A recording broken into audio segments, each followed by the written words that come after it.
اجبري انو كامش در فيسي كبين بس بشتي مديتي افسي كهاتي آواكرن باسي ما لازل يكر يعني ام بين بخواهي كشوان دكانا بگرين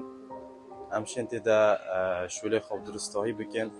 چونكي باك امد بينن ان شاء الله يعني الوقتك نيزيك افسيكا دي جلك بيش كافيت والحمد لله جلك وبيش كتيجي بس اش ناحية شولي و يعني حال حاضر چكي سستاتي تدا هي بش ناحية شولي و بس واك امد بينن كورنيش زاخويل تمامت كن روجين دهاتي دا ان شاء الله يعني امد بينن دي شولك جلك باشتر الفيريتا كن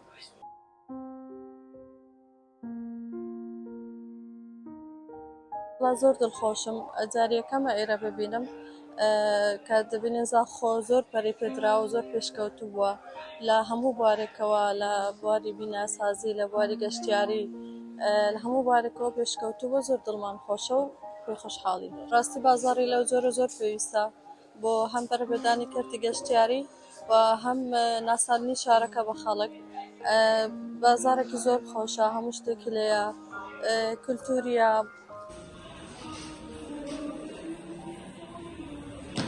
بازار زور گرنگه بس مشكلة بازار خلقك عندك وضع ناخذ مثلا في موجب بشكل تأثير شوليوان كريه و كريتهم بشكل وكيدي بازار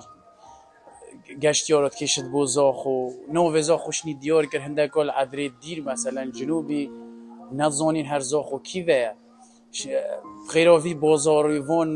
گشت و گذاری چه کریم پروژه دست خوشیل که گهدار چه خوشید کمو هر کسی که تشتکی آوا که دست خوشی لید کی زور جانه يعني تشتكي نوع توصف كرم بس تخوازين بشكل حكومة